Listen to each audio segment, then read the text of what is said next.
And okay, so if we're good, we'll kick it off. What I'm going to talk to you about tonight is I do collecting, obviously, from US localities.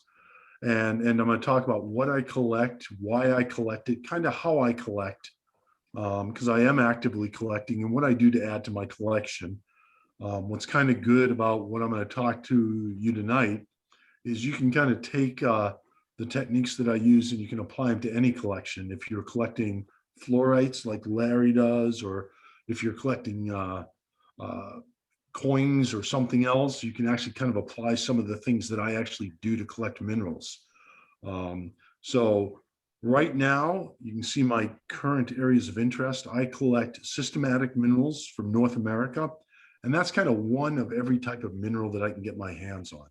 So I have one pyrite, one quartz, one tetrahedrite, one azurite, one malachite.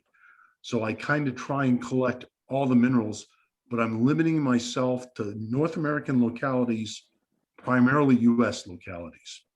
I really strongly have an interest in agates that I find in volcanic environments. I really am partial to the ones that I collect. I have some of those in the slideshow that I'll show you. Realistically, I only have agates from US localities in the volcanic environments. I have kind of a passion for ore specimens from US localities, and I'll show a couple of those tonight. Ore specimens aren't really particularly pretty, but they're pretty cool. And again,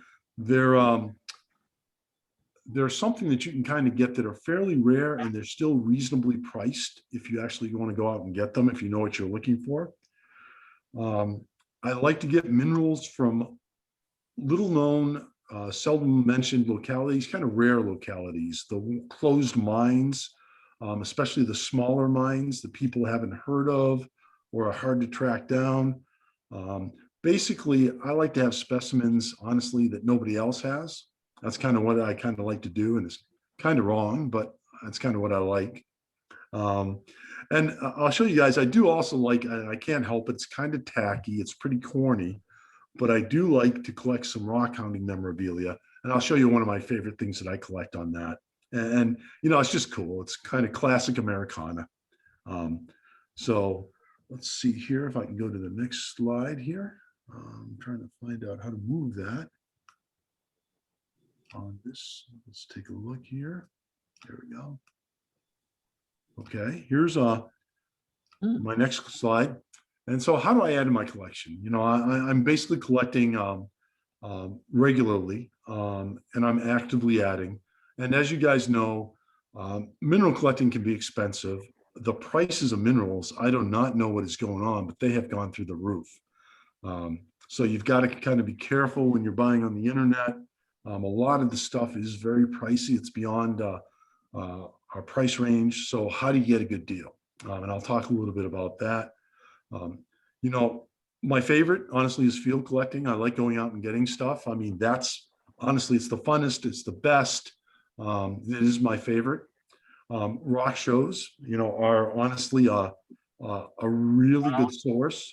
You can get some very reasonable prices at the rock shows and some pretty cool stuff too. Club events. And this one, I got to tell you, this is just one I just can't say enough about. And I'm really talking about the Lakeside open table, the bidding table. I actually have got a couple of really neat specimens from that. I'm going to show them to you. And so there's some pretty neat stuff, really reasonably priced, that some of our club members are actually selling. So that's kind of important. Trading is another one of my favorites. I have a lot of stuff and I'm always willing to trade. That's kind of good because there's no cash involved. And honestly, it just kind of makes it easier, and you can get some neat stuff. And you can, you know, if you collect stuff in the field, that's really a good way to go.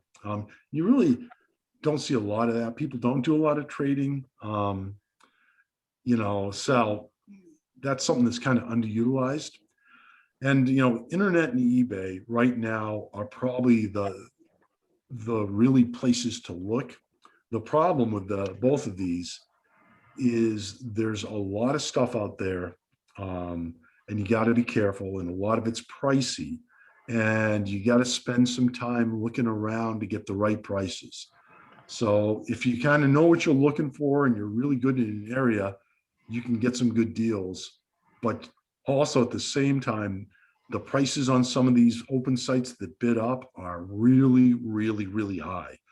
You know, I see specimens go for easily 10 times what they should go for on that. It's crazy.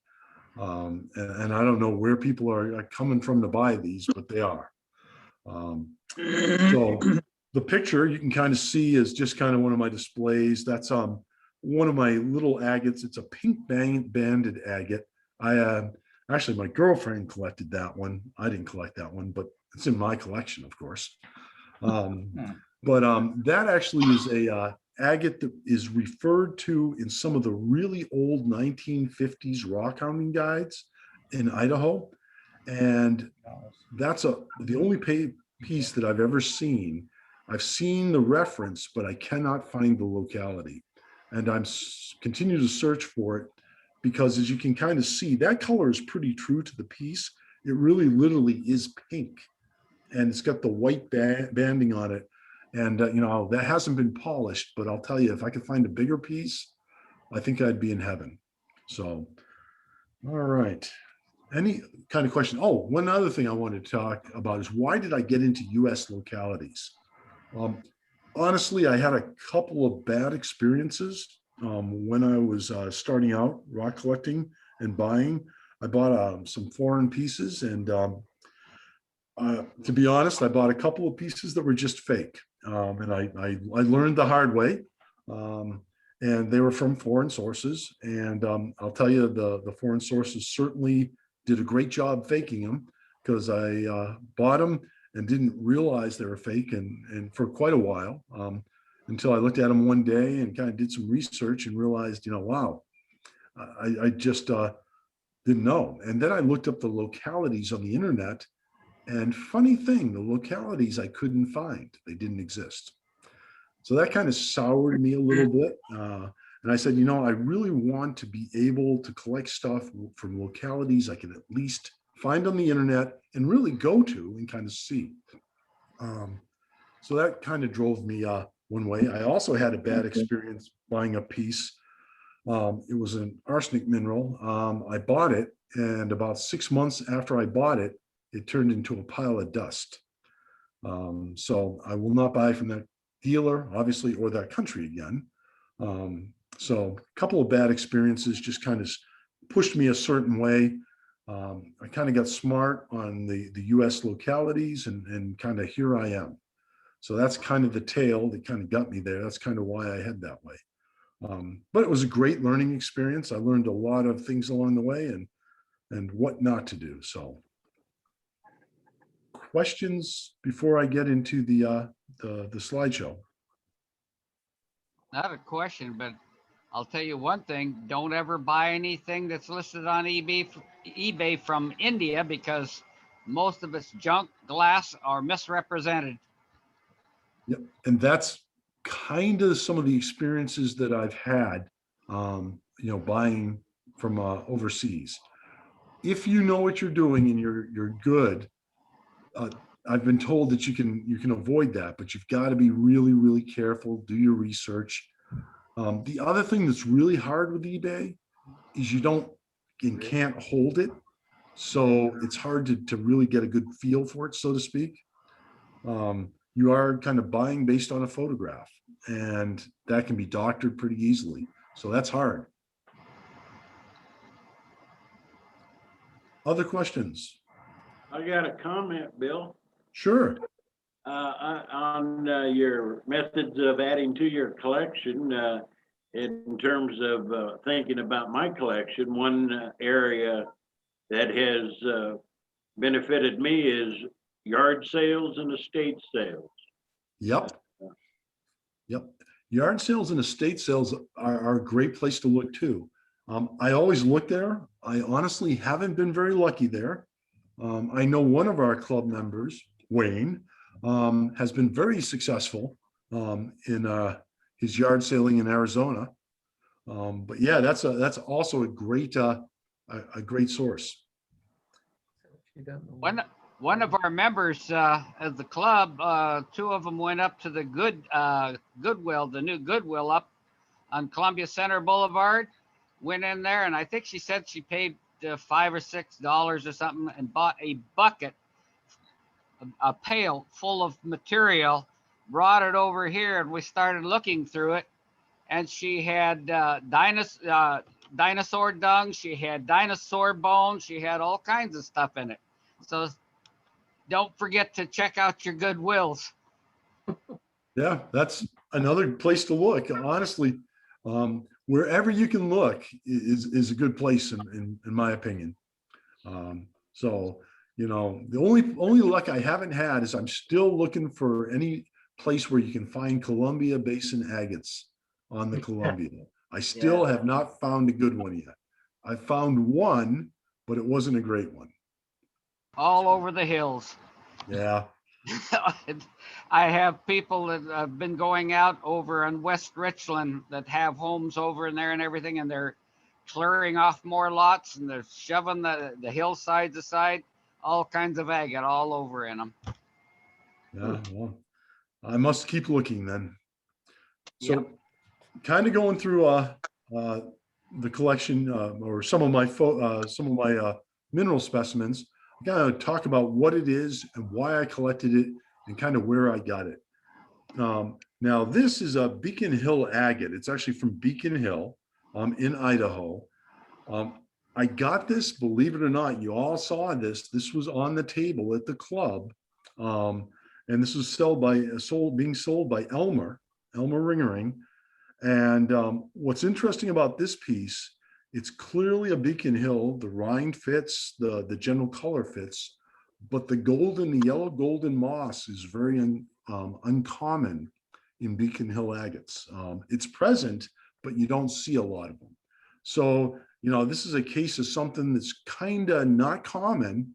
And I ended up getting it from our club, basically from Elmer, during a sale, very reasonably priced, you know, and kind of a pretty decent deal. So goes to show you right here, you can get good things if you know what you're looking for. And again, you know, I'm partial to agates from US Localities. I really like Idaho agates. Kind of fits my my collection goals, and pretty nice specimen.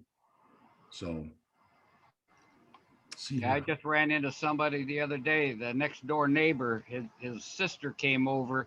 We got chatting. She was looking at the garage and everything. She informed me that she has actually found tourmaline and actual fire opal right here in the Tri-City area. Wow. And yes, she won't let anybody know where she found it. Yeah, you know, sometimes that's a red flag when people aren't willing to share their localities. A couple of things are going on there. Either they really got something good and don't want to share it, or there might be a little bit of a tale being told there. So yeah, I know why she doesn't want to share it, because when I was living in California, I shared a spot where I was getting out really a nice shaped garnets and everything, and I let a couple of club members know, and pretty soon the whole club was up there.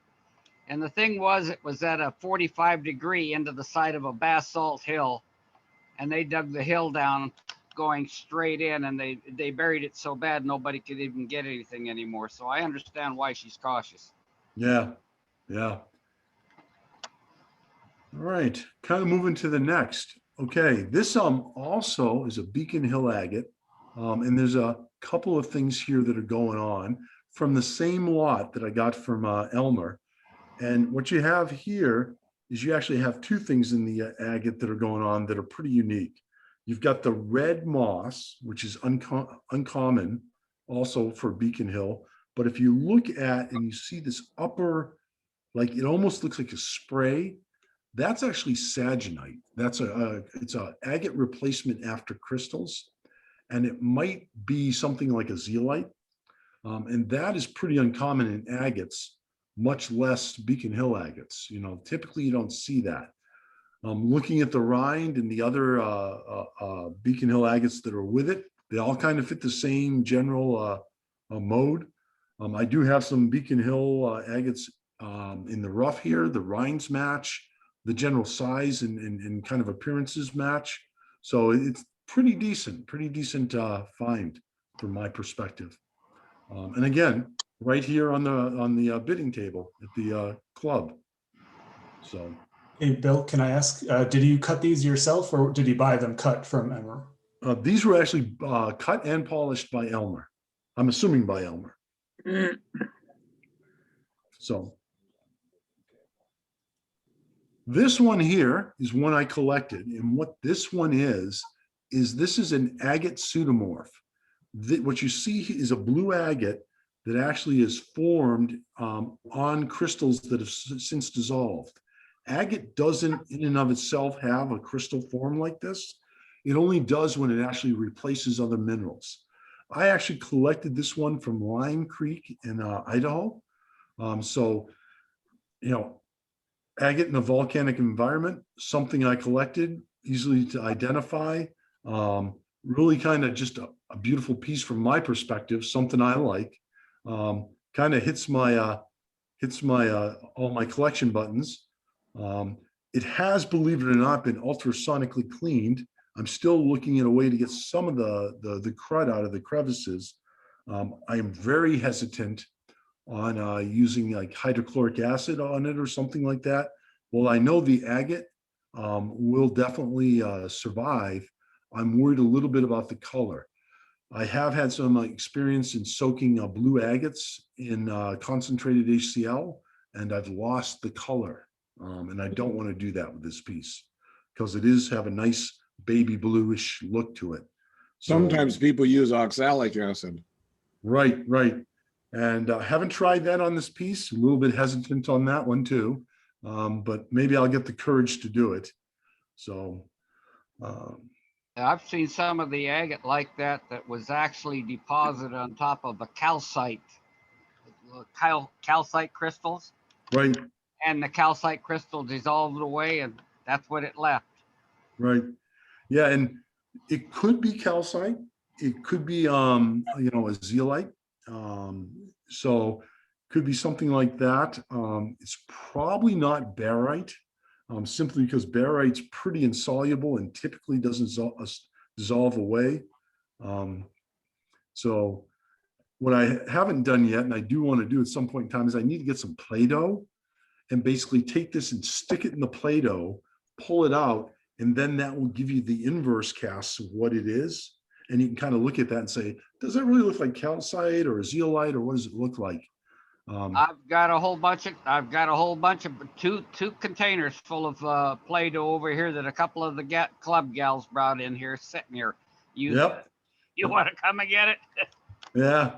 So that's one of my spare things I'll do in my spare time is get that. Judy's got a question, it looks like.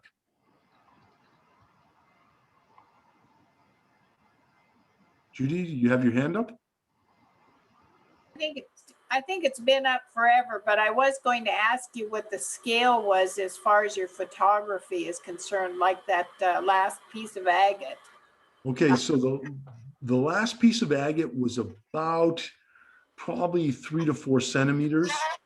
This one is about 5 centimeters. I've taken basically close-ups to give the detail. I certainly will describe the sizes so people can get a relative size as I go through. But you'll see that most of my specimens range up to about fist size. I like the macro specimens. I'm not a big micro guy, but a lot of my specimens are, you know, inch, 2 inch, 3 inch, you know, and then, you know, up to 6 inch. I have some bigger ones, but I don't have photos of those tonight. So moving on to the next. Okay, this is a moss agate. I did collect this one. This one is actually pretty big. It's about probably 3 inches across. This one usually is in my display case at the show. What's kind of cool about this, and this comes from the Little Woods Reservoir in Idaho. is it has the green moss agate against the blue backdrop. Pretty nice. It's definitely forms in a volcanic environment. The host rock is basalt. It's pretty porous basalt. It's got a lot of vugs, and that's where the silica comes in. What's kind of interesting about this area has some big volcanic ash beds that actually sit on the side of the hills. I think that's where the silica comes from. It also actually has some petrified wood in the area. It's not really well silicified. It's not really gem grade, but there is some in the area. It's a pretty interesting area in terms of just overall material. A lot of agate. As you go up the road, there's actually some silver ore minerals that kind of come out of a different formation. So there's some silver ore in the area also. So Yeah, this one is a bigger actually one. This one is probably about 6 inches across. What this one has is it has a little bit of everything. You can see the green moss. You can kind of see on the edges, it's got a carnelian brownish look to it. This one I collected also from the Little Woods Reservoir. Definitely a volcanic agate environment. It's a fairly hefty piece. It's got a few minor cracks in there, but it's pretty solid and pretty nice. Again, a pretty large piece, and pretty pretty representative of the area in terms of quality. So pretty good. there's a spot in the Red Rock Canyon down in the Antelope Valley Desert that has that kind of agate too. Yep. So this comes from the Idaho also Chalice National Forest area. It's a botryoidal agate. It's basically a chocolate brown. It's got a nice form to it. It's also in a volcanic environment. Very nice piece. Got some great form. It's got great relief if you take a look at it, kind of from my perspective, and I kind of like, again, the change in the form, if you will. That's kind of a big deal to me. So when you see something like this really just gives you a good appreciation of a different type of agate and agate formation.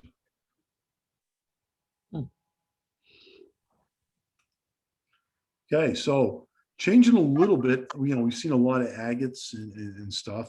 This is actually a piece of gypsum. It's satin spar. It's a variety. This is kind of one of the first ones that I actually collected. I actually collected this in the late 90s, and I collected this in Colorado over by a golf course. The golf course, when they were constructing it, actually had seams of this material in the side of the road. And this is a big piece. This is good size cross, probably 6 inches across. And if you flip it on edge, it's got a nice luster to it. So this is kind of a pretty nice piece in terms of that. One of my favorites is I collected a long time ago. And, again, kind of fits the motif. So of a self-collected American piece from a good locality. The color is pretty true to form. It's a nice salmon color, probably due to included iron. There was a lot, the soil it came out of was pretty clay-like, so saw a lot of that. Again, another agate from Idaho. This one basically is a brown agate with white clasps, if you will. Those are really kind of fuzzy. You can kind of see there that they're kind of randomly distributed. So this one did also come from the Little Woods Reservoir area over in Idaho. This actually was a piece that got split and cut and polished. And there's not a lot of this material in the area. So, but it is pretty kind of cool. This is just you guys probably recognize this. I'm kind of partial to this. This is Morgan Hill material. It's a poppy jasper. Kind of a nice piece from California. So again, actually, I got this on eBay, and I actually got this, believe it or not, for about $5. Just kind of perusing through, kind of somebody who would put an estate sale up on eBay. You know, it's a pretty decent piece for $5 at the time. You know, it's got a good polish to it. You can't see it. You know, as typical for the material, it does have some cracks, but that's not uncommon for this material. And it was a pretty decent find on eBay. Doubt it would go for that now. He was kind of lucky. It was more of a one-off, just kind of looking through one day and saw it. And it was a new dealer, or actually it wasn't even a dealer. I think it was somebody basically trying to get rid of an estate sale that had put it on an eBay page. Okay, this is a zoisite. It's a mineral. It's a pink mineral. It's from Tunk Creek up in Washington. I actually got this from a dealer on the side of the road who was outside a farmer's market. He didn't want to pay the fees to be in the farmer's market, so he set up shop basically down the road. And you know, this is a pretty big piece here. It's about, I think, 5 inches across. It's a massive piece, meaning there's not crystals there, but it's got a better pink color than it shows. And it's got kind of a little yellow mineralization there. It's a nice Washington piece.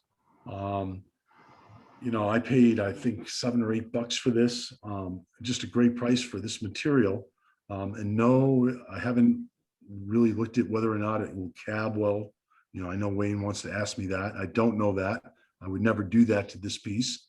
But it's a kind of a nice little piece, and again, pretty inexpensive, and just happened to be at a farmer's market, and lo and behold, a mineral dealer just popped up.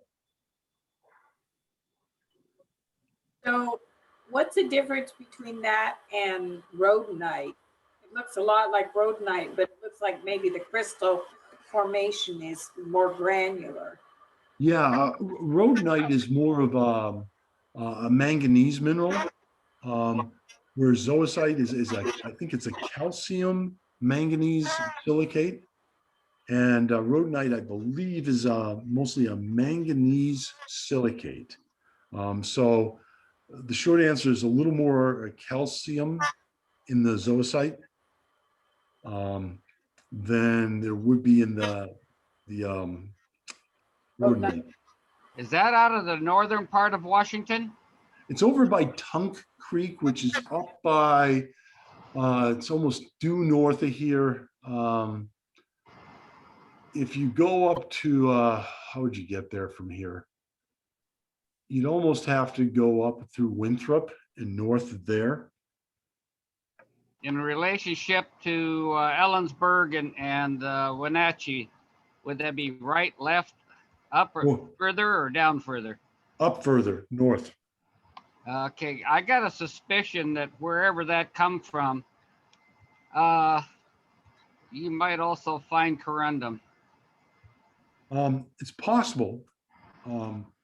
Yeah. Because the ruby and zoisite, where that mineral forms, quite often you find a little bit of the sapphire or ruby in it. Yeah. Yeah, that's the case. It has corundum and ruby and sapphire have been found in Tunk Creek before. And that's north, and almost north of Winthrop, right? In that area there. Yeah. I found, for instance, over in west of Leavenworth, northwest of Leavenworth, off of Highway 2, Heather Lake up in there. They find garnet, but when I panned and worked a riverbed going up to the trailhead to that area, I found sapphire in the riverbed. Oh, cool. Very nice. A lot of people don't even know that, but I found that there, and it's well known that that region up in there is known for garnets, anywhere from pea size up to small chicken egg size. Oh, cool. All right. To the next one. This is a piece from Pennsylvania. It's and I may not have the pronunciation right here. It's Pimentite. It also is a manganese mineral. And what's interesting about this is the pink actually that is the mineral. This is kind of a brecciated vein here in this, and it's kind of known from the area.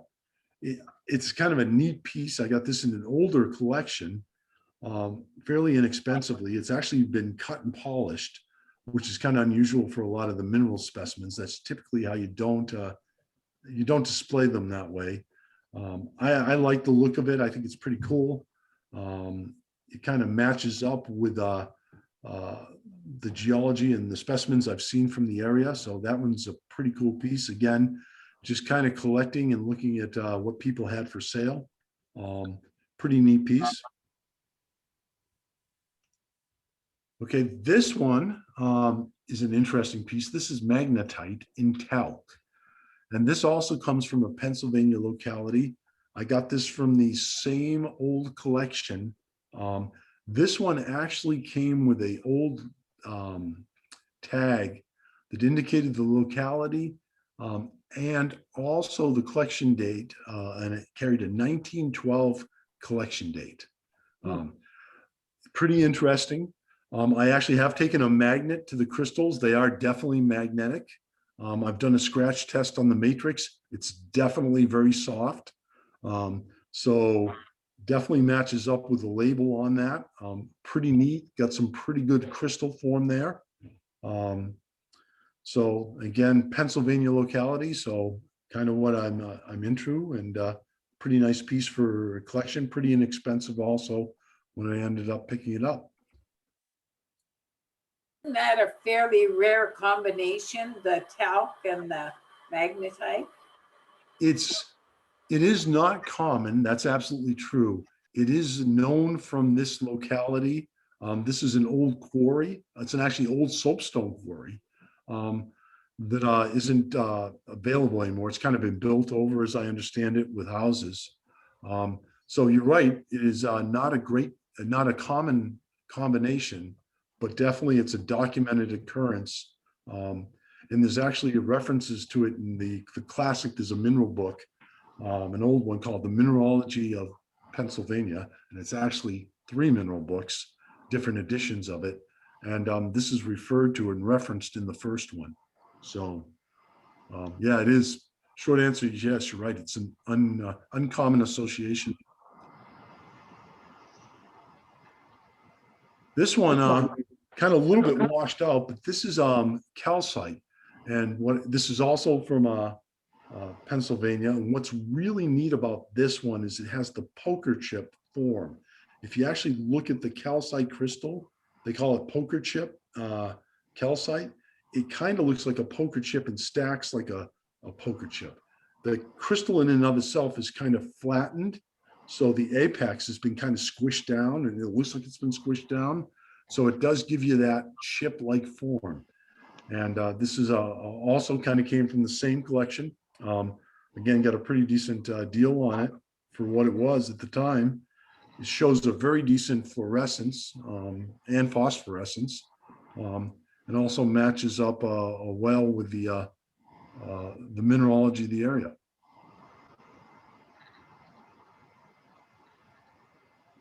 You guys recognize this? This is classic Morsonite from Oregon.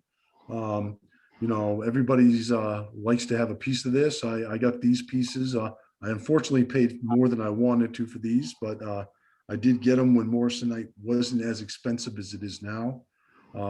This has the classic brecciated form. You can kind of see how it's very sharp, very angular. You can kind of see a couple of orbs on the left-hand side. So it does have the classic form.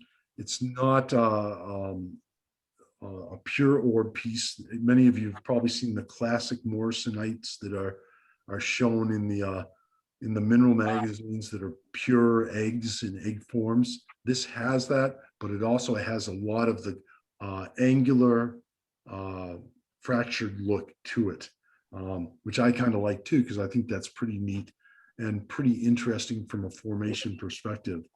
You know, this obviously wasn't a a low energy environment when it formed. You know, there was a lot going on here in terms of heat and pressure, and that's a jasper, obviously. Here's another piece. Got it at the same time. You can kind of see the orbs, but you can also see that there's kind of some displacement running through the orbs. Again, this is Morsonite from Oregon. It's a pretty nice jasper. It's getting harder and harder to get. Every now and then you can actually find a nice piece of rough in a collection. So if you're out there looking at rough, keep your eyes open for this stuff. You're definitely going to get a good deal if you can buy it in the rough. You know, pieces like this are hard to get nowadays, and they get expensive. And I bought these quite a while ago, so I didn't pay as much as they're going for now. So this one is from the Pershing mine in Nevada. This is actually common opal with cinnabar running through it. The red is the cinnabar. That's a mercury mineral. It's a pretty interesting piece in terms of combination. You know, it gives you nice red ribbon structures to it. I kind of like that. Again, it's a Nevada piece. This one I also got a really great deal on eBay, just kind of searching around. Saw this. It was listed fairly inexpensively and was able to get it. Basically, I made counter offers on this one to kind of get the guy down a little bit. So pretty good piece. And again, matches up well with the mineralogy of the area. So it's a good representative piece. So pretty neat. This one is probably one of my most favorite ones. This one I actually collected myself. This is actually got a whole bunch of stuff going on. It's from Idaho. It's actually from an unnamed ridge that sits above the areas where I typically sit for search for agates. The ridge itself has a lot of mineralization, and the white in here, and this is in Idaho, it's in Custer County. The white is actually potch. It's common opal. The green is seladonite, which is a common basalt decomposition product. And then the peach is stilbite, which is a zeolite. So you have three things going on here that are really kind of cool. You got your zeolite, your stilbite, your mineral. You've got opal. It's common opal, but it's opal. And then you've got, you know, your basalt decomposition, the green. So it makes for a really interesting color display. And the stilbite, it has the really good crystal forms. If you look in the center of the screen, you can kind of see a smaller one. It almost has the classic bow tie look. It's not quite there, but it's kind of pinched around the center, so it's getting there. But yeah, that's a pretty cool piece. And this is probably about, I think it's about 2 inches across. So this is kind of one of my favorites, actually, in terms of one of the ones that I've collected. So pretty interesting. And this was from my time when I spent in Idaho. You guys recognize this probably. This is just a Kerry Plume agate from Kerry, Oregon. This one, I put this one in, it's a decent piece, but I got this for a pretty decent price. Somebody had it on and it listed it as Kerry Plume from Oregon, but did not have the corresponding price to it that you'd expect. So I got this very inexpensively. You know, it's not a perfect Kerry piece, but it's got some pretty good plumes in it. It's definitely got the red color. So pretty nice. Again, just kind of watching out and watching for what was going on at the time on the internet. This is from California. I got this from a roadside dealer. This is actually a serpentine. It's very fibrous. It's been polished. You can see the fibers in it, but the black dots are actually chromite. So it's actually chromite in a serpentine, and that's a common mineral association for the two. They're basically ultra basics rocks. That is common to see the two together. Typically, you don't see a gemmy piece like this that kind of has the luster to it. So it is a slab, but it's a really pretty nice display specimen. Again, this is from California. They do have similar material to this in Pennsylvania that has its own variety name. It's called a Williamsite. This is not exactly that, but it's pretty similar to that.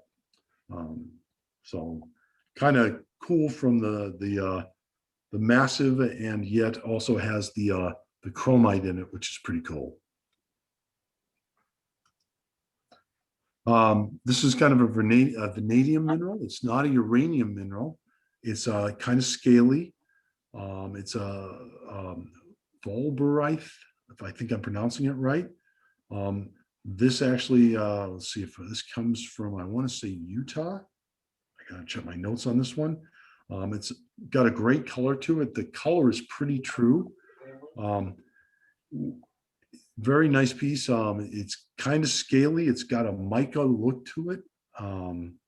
Great representation of the vanadium minerals. I kind of like this type of look on a mineral too. It's kind of a cross between a crystal and kind of a massive. It's got a little bit of both going on. If you look towards the left, you can kind of see some of the crystals are starting to form, and they got more form than the platy crystals on the majority of the specimen.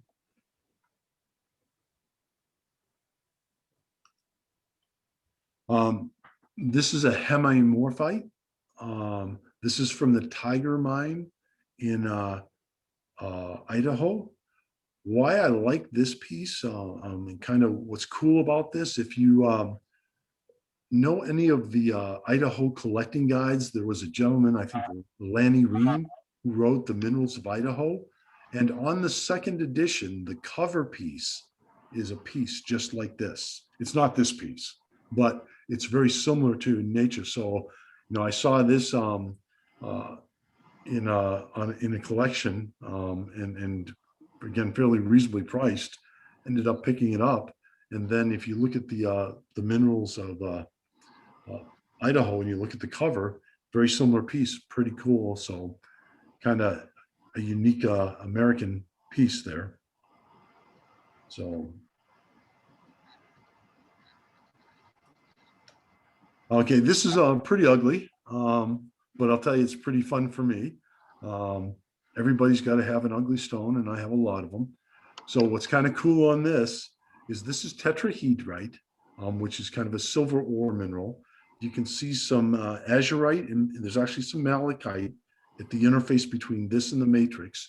This comes from the Turtle Mine in Idaho, and that's a really obscure locality. While this isn't a pretty piece, it's definitely an ore specimen. It's pretty cool.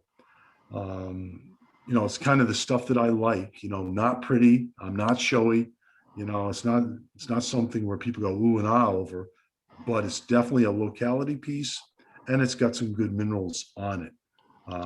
And this is what I would call a classic ore specimen.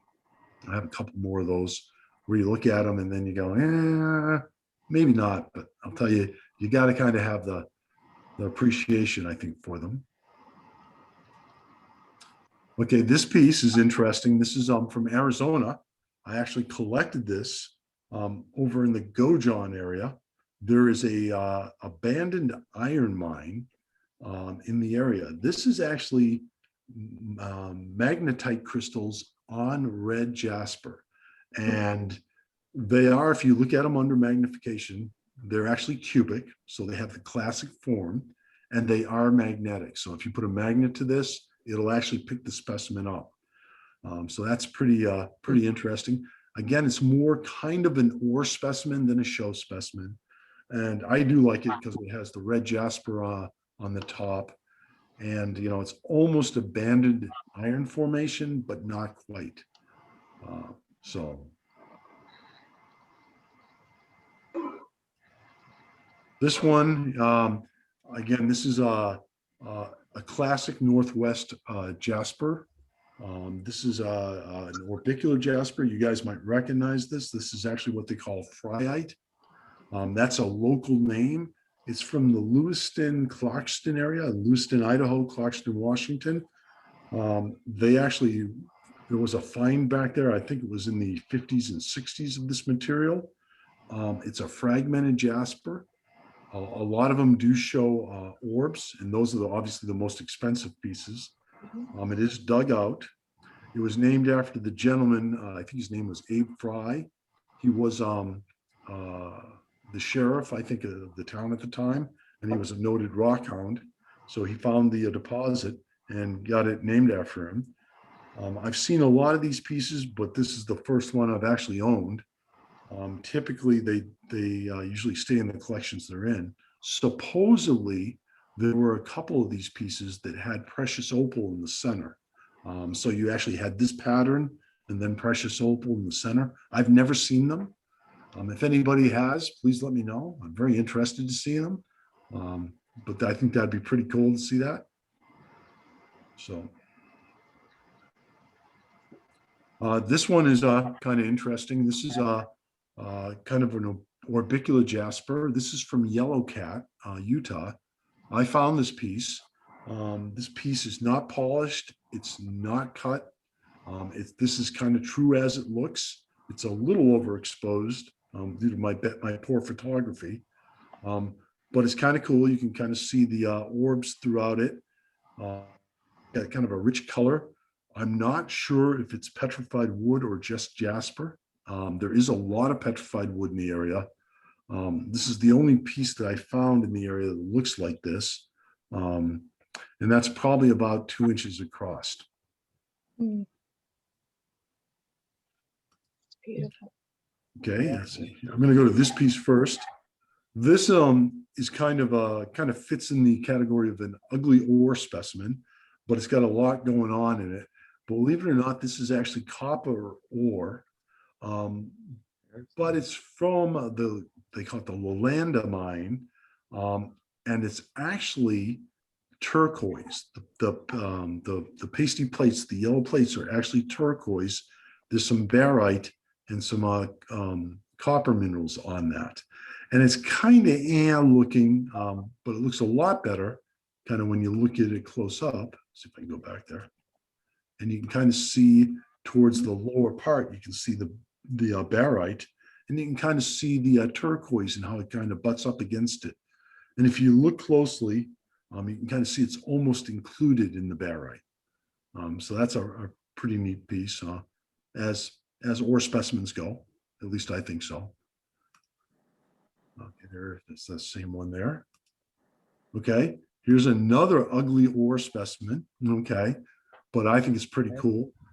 This is Azurite, Malachite, and Huberite. And this is from the Ema mine in Idaho. And what's kind of cool about this piece is there's a lot of ore specimens, but you rarely see the three of those minerals combined. Now, it is an ore specimen. By no means is the Azurite or the Malachite here in crystal form. It's really more of a crust. And it doesn't show the classic crystal form that you see from either of those. But it's pretty cool in terms of being a neat Idaho piece. And, you know, these are hard specimens to get from the mine. And again, another cool but ugly ore specimen by Bill. What was the scale on that one, Bill? That one is about 3 inches across. So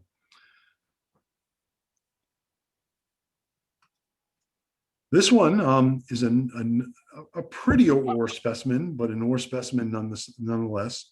That's actually Calcotrictite, which is a cuprite. It's a variety. And if you look really closely at it, this is actually made up of matted hairs, matted red hairs.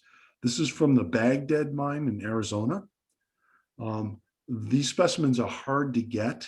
Well, anything from the Baghdad mine is hard to get because the owners, and it's currently being worked, are really, really, really picky with their miners. They check them to make sure that they're not bringing anything out. They don't let any of the clubs go in and collect, to the best of my knowledge.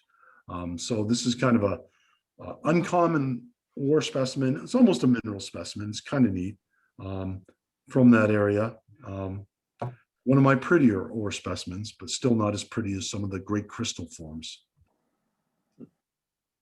What are they mining it for? Copper. It's a copper mine, and there's Azurite and Malachite are actually known from the area too. And then the last one I want to show you guys is my totally corny cheese ball thing. I actually collect a lot of the pins, if you will, the club pins, and I don't know why, and I know it's corny, and I don't care. So, but it's kind of cool. These are all clubs pins from different clubs, and what's cool about it is about 10 to 15 of these clubs have gone extinct, I guess, if you will. So you actually have some pins here from clubs that are no longer in existence. And I actually have a couple of mining service pins in there that you can't get. So kind of something I like, kind of falls into the Americana aspect of rock hounding and rock hounding memorabilia. I like it. I'm good. There's a couple of mineral stamp pins in there and stuff, but they're actually all pins. And you know, yeah, there's actually, I think, a couple of Lakeside in there. I got one from Larry, actually. I recognize a number of those pins and have them on my club vest. So, and you guys, you want to know how I get most of these? On eBay. What'll happen every now and then, you'll find an estate sale on eBay where they're putting up a vest with all the pins on it. And you can usually pick that up. Honestly, I think the last one I picked up for like $10, and it must have had 20 pins on it. And they're all older ones from the 70s, 80s, 90s. Mm-hmm. Kind of cool, you know. When people were still collecting those pins. Yeah, yeah.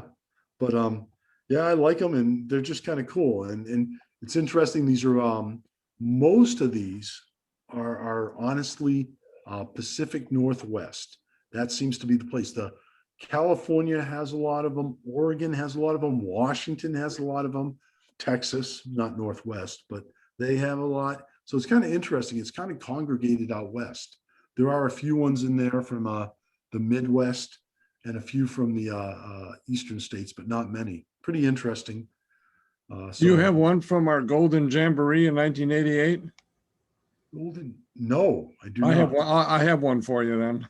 That's the cool. 50th anniversary when we put on the show for the NFFS. No, I do not have that one. So, all right. Yeah. There you go.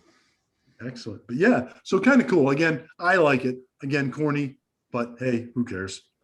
So, and that's kind of what I got. Not anything you guys would like for questions or anything I can answer? Well, you got some very cool specimens. Yes. Enjoyed seeing those. Fun stuff. Yeah.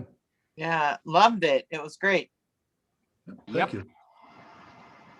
Well done, Bill. Really well done. How would you like to share this with the juniors? Flora's joined us. Well, there you Laura. Yeah. Sorry, Chris? She recorded. It's recorded. Oh. I'm recording it right now. Oh, juniors, I hope you enjoy it. Okay, well, there we go. Where's your Idaho Garnet? I do have those. I just didn't show those. Okay. Yeah, I have a couple of free ones. I don't, and they're actually in the crystal form, but they're not polished enough where I can tell they're star or not. In all fairness, they could be, but Star is on the inside, Bill.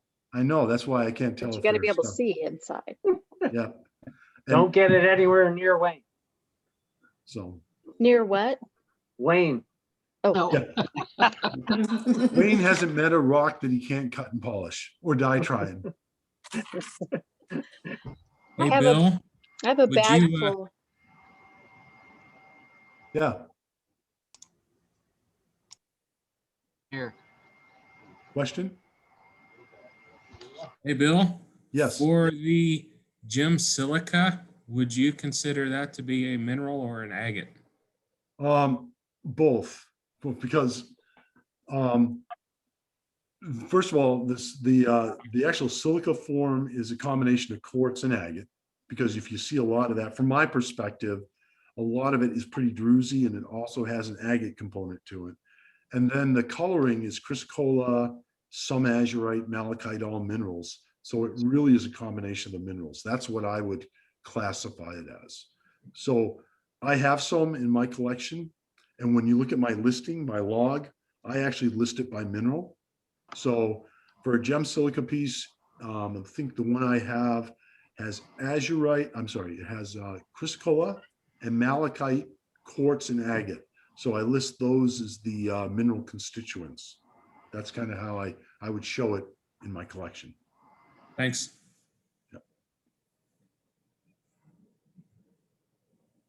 Okay. All right. All right, back to club business.